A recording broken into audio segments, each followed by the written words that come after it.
Desde lo alto de la montaña nació el amor divino, la salud y el remedio para el cuerpo y para el alma. Oh dichosos cazadores, humildes y sencillos, que en busca de su sustento hallan a la Madre del Cielo. Un altar de verdes plantas adornaban su belleza, y a sus pies tres bellos ángeles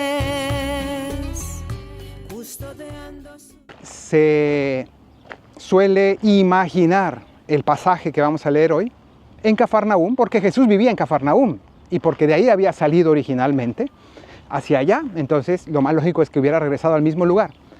Pero si nos atenemos al texto exacto, dice que Jesús se fue a la otra orilla, y aquí es el lugar exactamente enfrente de donde estaba Magdala.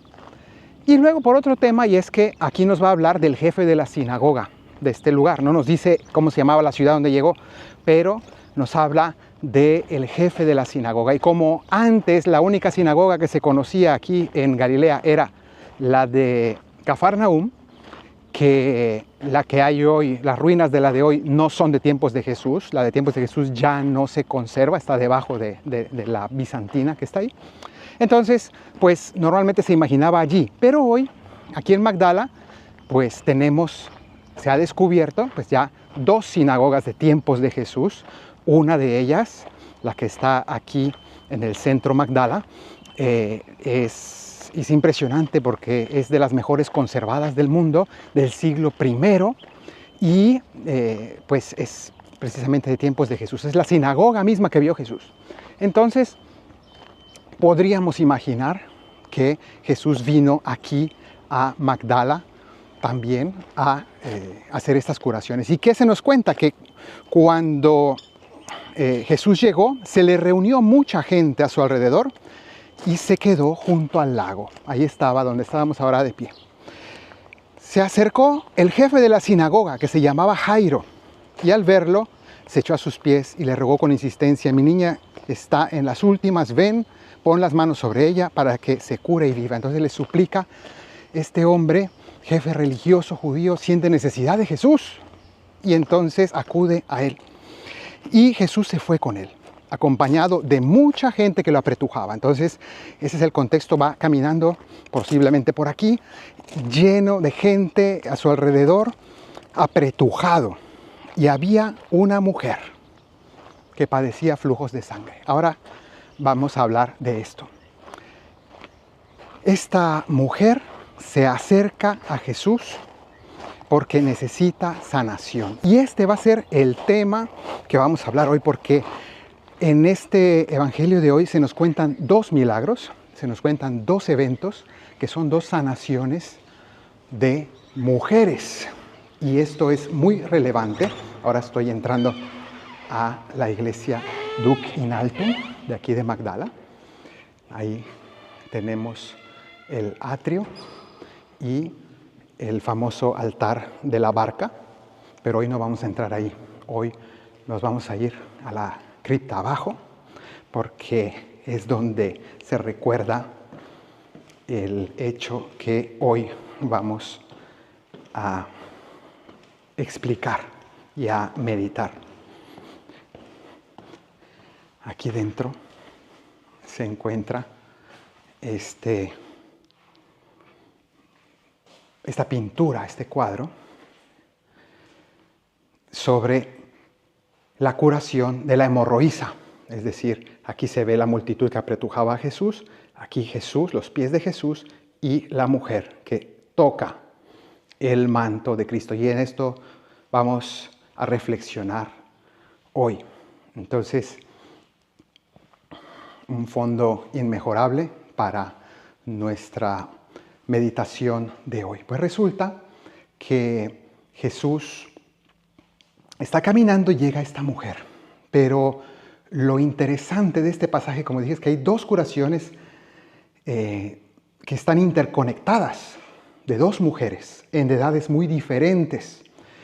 Tenemos, por un lado, a la mujer hemorroísa y luego tenemos a una niña que también es sanada, resucitada por Jesús. Pero lo curioso e interesante es que de las dos se dice que la niña tenía 12 años de edad y esta mujer llevaba 12 años enferma buscando curación. Entonces ahí hay una conexión misteriosa. Pero no solo esto, sino que vamos a ver cómo en este evangelio se nos habla de Jesús sanando a la mujer en lo que más íntimo tiene de mujer, en su feminidad más profunda. Esto en primer lugar se nota con la referencia que se nos da de esta mujer de aquí. Se nos dice que tenía flujos de sangre. Simplemente se nos habla de esto.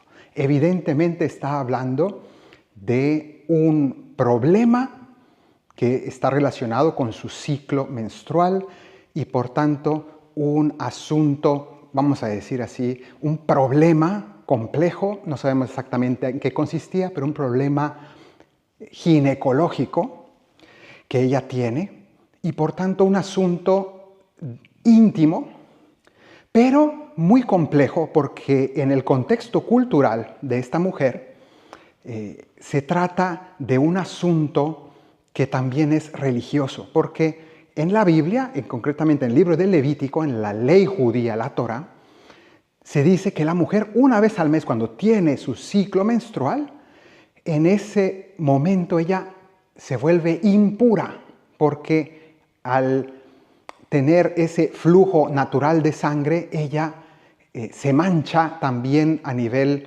ritual y entonces debe purificarse. El problema con esta mujer es que tenía flujos continuos e irregulares de sangre que la hacían continuamente impura y por tanto ella vivía constantemente en una situación de impureza ritual, religiosa, y por tanto esta mujer estaba excluida de la vida espiritual del pueblo de Israel, de la oración, de muchísimas cosas espirituales, pero no solo, incluso de las relaciones con su marido, porque si era casada, pues no podía tener relaciones con su marido, y si no era casada, no podía casarse incluso, porque tenía este problema y no podía tener hijos, es decir, un problema íntimo muy complejo que la hacía no solamente sufrir a nivel fisiológico o físico, sino que también esta mujer sufre a nivel emocional, porque se siente avergonzada, se siente sucia, es un problema muy íntimo y muy complejo, pero no solamente a nivel físico, a nivel emocional, sino también a nivel espiritual, porque su dimensión religiosa también está trastornada. Entonces, también aquí se nos habla de personas que tienen una condición involuntaria que las pone por fuera o las excluye del sistema religioso, ¿no?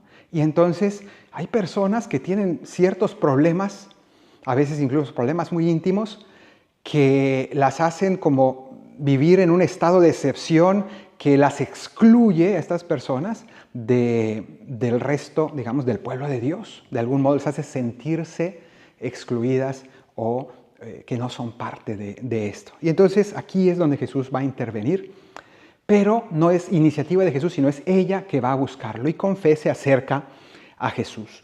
¿Y por qué se acerca por detrás a tocar únicamente el borde del manto? Porque no solamente ella es impura, sino todo aquel que toque a esta mujer se convierte en impuro, según la ley judía. Ella lo sabe. Entonces no se atreve a presentarse delante de Jesús, le da vergüenza, no se atreve a hablar sobre su problema delante de la gente. Es algo que quiere que quede en lo secreto, en lo íntimo, y entonces ella se acerca y no se atreve a tocar directamente la mano de Jesús, sino únicamente el borde del manto, como en un punto medio entre sí toco a Jesús, pero no demasiado, no directamente, porque lo puedo manchar, lo puedo hacer impuro. Eso pensaba ella según sus categorías.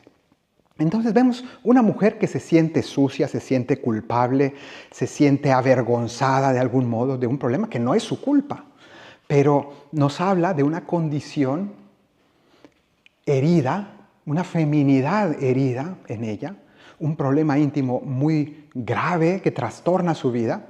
Y entonces ella tiene la fe de que teniendo contacto con Jesús, esto va a sanar, y así fue. Aquí está representado ese momento en que ella toca el manto de Jesús y obtiene la gracia de la sanación física, pero también de la sanación espiritual, porque vamos a ver cómo Jesús, al ser tocado, se detiene y pregunta: ¿quién me ha tocado? ¿Quién me ha tocado? Y todos le dicen: pues si todo el mundo te está tocando, aquí todos se están apretujando. Y él dice: no. Alguien me ha tocado de verdad, me ha tocado con la fe, alguien realmente ha tenido un contacto profundo conmigo. Alguien ha tenido una experiencia distinta y ha sido ella. Cuando él pregunta quién me ha tocado, ella lo primero que piensa es: ya sintió mi impureza, ya lo ensucié, ahora me va a regañar, ahora van a venir las represalias, hice algo malo. Es lo que ella siente, es lo que ella piensa, porque está acomplejada y avergonzada de sí misma y vive en ese estado continuo. ¿Cuántas personas, por ejemplo, especialmente mujeres, pero no solo, que por ejemplo han sufrido algún tipo de abuso y se sienten avergonzadas, sucias y culpables de algo que no hicieron, que no tienen ninguna culpa, pero que tienen esa condición que necesita ser sanada? Bueno, pues esta mujer se siente culpable y cuando Jesús pregunta esto, ella se arroja a los pies porque se siente descubierta y se pone a llorar y confiesa su pecado, que no era pecado. Confiesa que ella lo había tocado porque piensa que hizo algo malo, y en ese momento Jesús, con ternura, le dice: hija, tu fe te ha sanado, vete en paz. Entonces vemos este momento maravilloso de contacto de esta mujer con Jesús, pero también nos enseña que en los sacramentos nosotros obtenemos la gracia de Dios tocando a Jesús en la comunión, en la confesión, en la confirmación, en cada uno de los 7 sacramentos, obviamente en el bautismo en primer lugar. Cada uno de los sacramentos es un momento de tocar a Jesús. Pero muchos tocan a Jesús, tocamos a Jesús constantemente en los sacramentos, lo recibimos constantemente, vamos a los sacramentos, pero quizá a veces de manera muy rutinaria, mientras que quien los recibe con una fe viva y operante, esa persona tiene frutos más allá de lo ordinario. Entonces, aquí se nos muestra esta realidad, el poder de los sacramentos, el poder de tocar a Cristo en sus misterios, porque ahí ella tocó a Cristo, sí, pero no tocó directamente a Cristo, tocó su manto, pero es Cristo, pero no es la mano de Cristo directamente, sino su manto. Igual nosotros en los sacramentos tocamos a Jesús, pero sí es Jesús en la Eucaristía, claro, pero es el sacramento, es a través del velo del sacramento, de las especies del pan y del vino, que son en realidad Jesús, pero a través de un misterio. En la confesión es Jesús, sí, pero es a través de la persona de un sacerdote. Entonces también eso lo vemos nosotros en nuestra experiencia. Pero vamos a continuar porque esta historia no termina aquí y vamos a hablar acerca del siguiente milagro de Jesús. Y aquí vamos a este lugar, voy saliendo, porque aquí enfrente tenemos representado el siguiente momento, que es cuando Jesús fue a la casa de Jairo. Habían avisado ya que la niña murió en el transcurso del camino y que Jesús se había detenido. Entonces no llegó supuestamente a tiempo. Entonces este hombre, Jairo, ya está triste, le avisan que su hija ya está muerta y no tiene nada que hacer ya. Bueno, pues aquí está representado las calles de Magdala, la sinagoga, que está al final de la calle, donde efectivamente se encontró la sinagoga de Magdala, el mercado de Magdala, y la casa y el jefe de la sinagoga, con su esposa, la niña, Jesús. La niña había muerto, y aquí está el momento en que Jesús resucita a esta niña. Pero, ¿qué es lo interesante? Bueno, aquí están 3 de los apóstoles, que son los que fueron con Jesús a ese lugar. Pero, ¿qué es lo que quisiera yo resaltar de este pasaje y de esta historia? Pues que aquí también se trata de una sanación de una mujer, pero de una mujercita, porque se nos dice que tenía 12 años. Entonces esta referencia es muy interesante, porque de hecho, cuando Jesús resucita a esta niña, le va a decir unas palabras en arameo que San Marcos nos transmite literalmente, le dice Talita cumi. Son palabras en arameo que el Evangelio de manera muy excepcional, pocas veces lo hace. También en la cruz se nos dirá de aquello de Elí, Elí, lama sabactani. Palabras en arameo que el evangelista conserva como reliquias preciosas y nos las transmite literalmente como las dijo Jesús, como sonaron de la boca de Jesús, para que nosotros tengamos la experiencia de oír lo que los apóstoles oyeron y lo que las personas presentes oyeron en ese momento que estaban presentes. Entonces, ¿por qué remarco estas palabras? Porque ese talita cumi, que luego nos lo traduce el mismo evangelista y nos dice, significa muchachita, a ti te lo digo, levántate. Algunas Biblias traducen niña, influenciados por la Vulgata del latín, que es una tradición o una traducción tradicional, pero lo más preciso sería decir muchachita, porque la palabra en griego, que como la traduce Marcos, dice coración, que es coré, muchacha, en diminutivo, muchachita. ¿Y por qué es interesante que le digan muchachita y no niña? No era una niñita, ya tenía 12 años. Y un muchachito de 12 años todavía es un preadolescente, casi más niño que adolescente. Pero una niña, en cambio, de 12 años ya es toda una adolescente, ya es una mujercita, incluso físicamente, biológicamente ya lo es. Entonces, aquí se nos está hablando de nuevo de la sanación de la mujer en otra etapa que es muy delicada en la vida de la mujer, que es su adolescencia, que es el despertar a la vida, a la feminidad y a muchas dimensiones que son muy complejas. Y la mujer en su adolescencia es también muy vulnerable y sufre de muchos problemas, de muchos posibles peligros y trastornos. Por mencionar solamente algunos, ¿no? ¿Cuántas niñas, jovencitas, sufren de depresiones, de desórdenes alimenticios, de dependencias, de complejos profundos y de muchas cosas que en la adolescencia se pueden sufrir, de abusos y tantas cosas que necesitan sanación?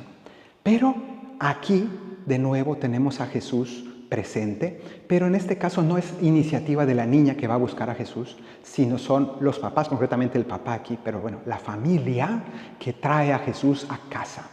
Y se nos dice que Jesús no la sanó en público, sino que echó a toda la gente de la casa y solamente dejó que adentro estuviera la familia, los papás y los 3 apóstoles que venían con él. Y aquí en este mosaico me gusta cómo ponen todos los presentes en la casa, pero al mismo tiempo un poco separados, como diciendo, sí, hay una participación de la iglesia, pero a la vez que hay una ayuda y una participación de la iglesia, al mismo tiempo es un asunto familiar y vemos que está aquí como separado en este ámbito. Es algo íntimo, algo propio de la familia, entre la familia y Dios, junto con la iglesia, sí, pero al mismo tiempo en intimidad familiar. Entonces, así se da esta curación. La familia trae a Jesús, acerca a Jesús. Hay un contacto de Jesús con la niña, la toma de la mano. Y es ahí donde le dice, muchachita, levántate. Y es una invitación y un llamado a toda mujercita, a toda muchachita joven que sufre, que tiene algún tipo de dificultad en su vida, en su interioridad, en su intimidad, para que se acerque al Señor, para que con su familia se acerque al Señor y reciba esa sanación que tanto necesita. Por tanto, hoy el Evangelio nos presenta la relación entre Jesús y la mujer que tiene toda una dimensión en su feminidad que no es fácil que sea comprendida por otros, y especialmente los hombres somos completamente ajenos a esa dimensión. Pero en el caso de Jesús, Él no solamente es verdadero hombre, sino que es verdadero Dios, y Él comprende y sana a la mujer en lo más profundo de su ser y de su feminidad. Que el Señor te bendiga desde Sion, el que hizo cielo y tierra, en el nombre del Padre, y del Hijo, y del Espíritu Santo. Amén.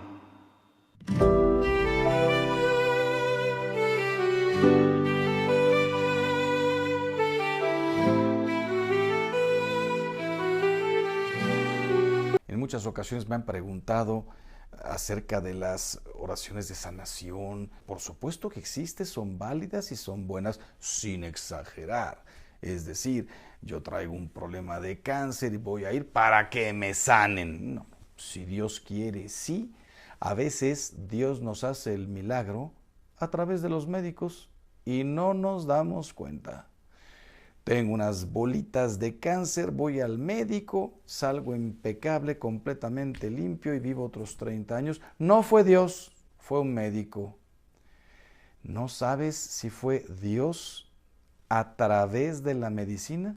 A veces hay cosas espectaculares cuando un médico te dice: parecería que nunca tuviste cáncer. Qué impresionante, te acabo de hacer unos análisis, estás como si no hubieras tenido cáncer. Ah, mira, ese es Dios, pero a veces no lo vemos, decimos, es el médico. Dios nos cura a través de tantas cosas, a veces a través de los alimentos, pero bueno, a lo que voy, tú puedes hacer en tu propia casa una oración de sanación.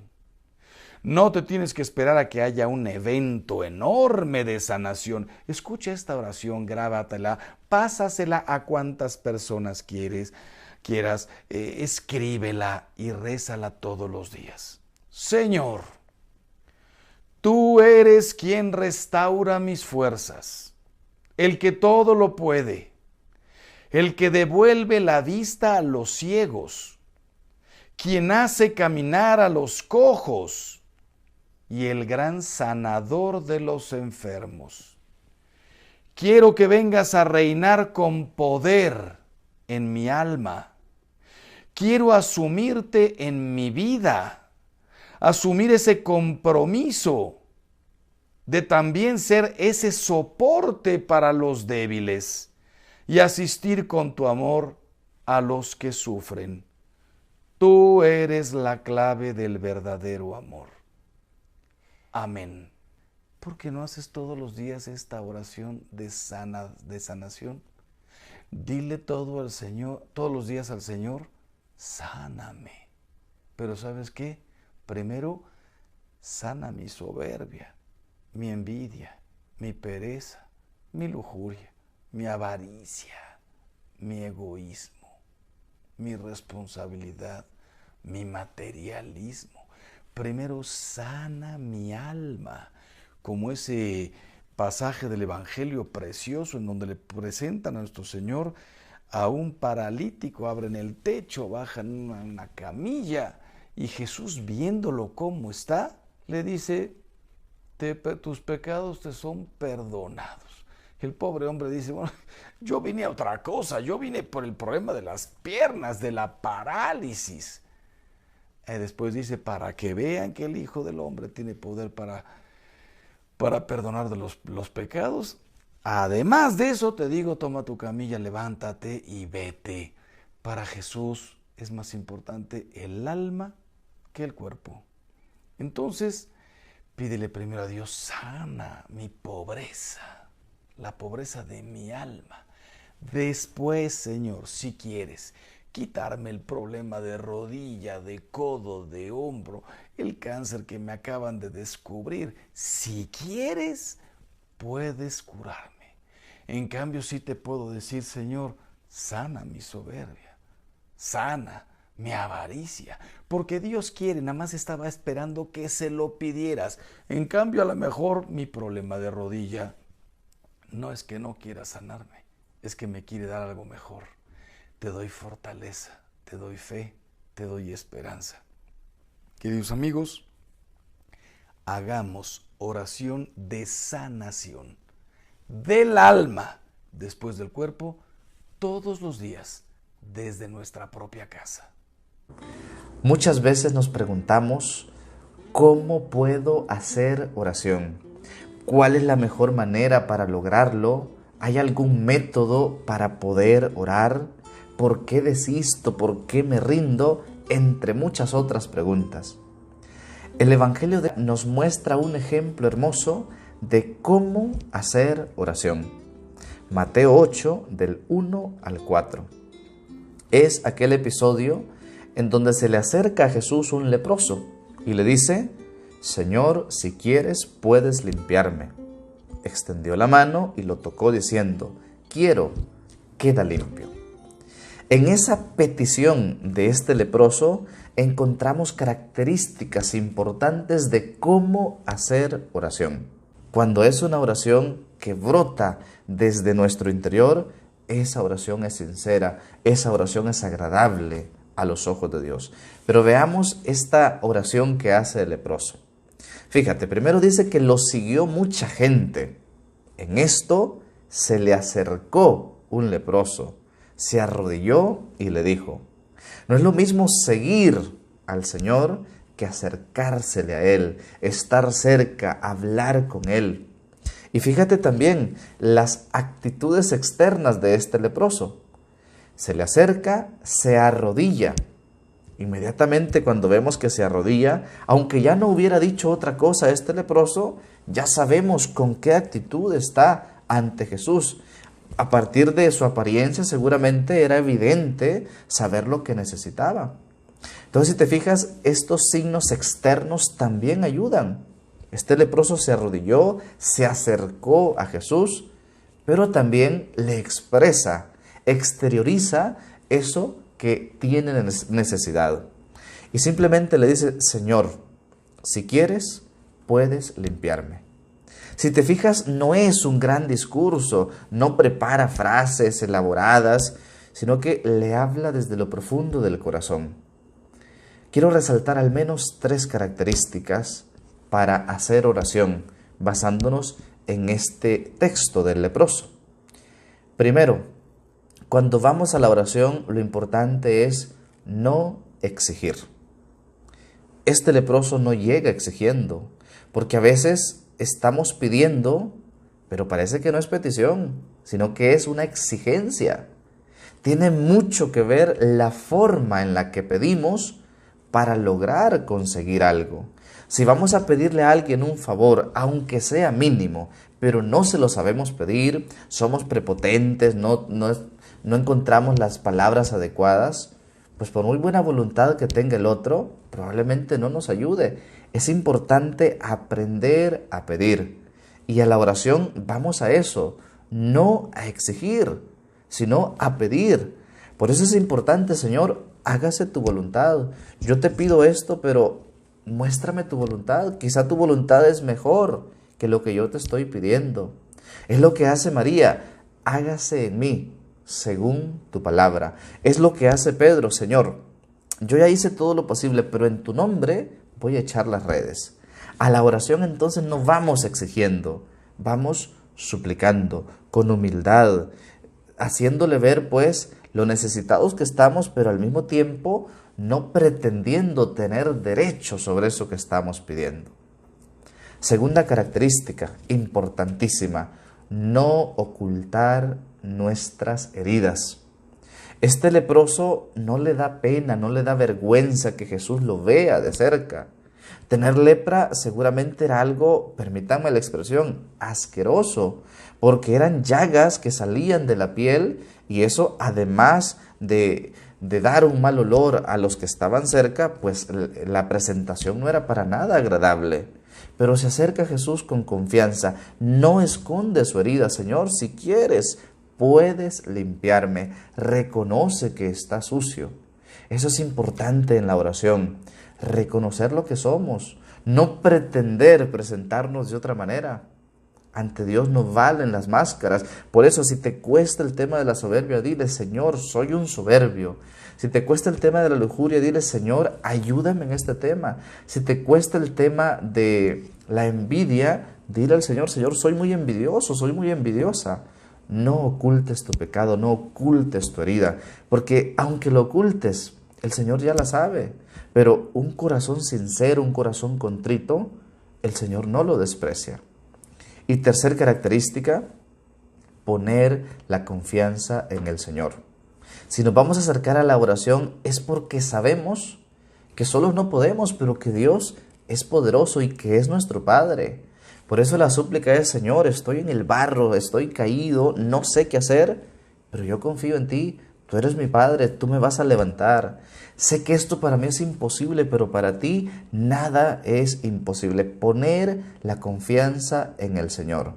Trabajar como si todo dependiera de mí, pero rezar como si todo dependiera de Dios. Hay muchas otras características seguramente que podemos mencionar de cómo hacer oración, pero hoy te resalto estas tres. No exigirle al Señor, no ocultarle tu herida y poner tu confianza en el Señor. Imitemos a este leproso que se acerca, se arrodilla y le suplica al Señor: no sé cuál es tu enfermedad, no sé cuál es tu problema, no sé cuál es tu aflicción, pero imita a este leproso este día y dile: Señor, si quieres, puedes limpiarme. Que el Señor te bendiga. En el nombre del Padre, del Hijo y del Espíritu Santo. Amén.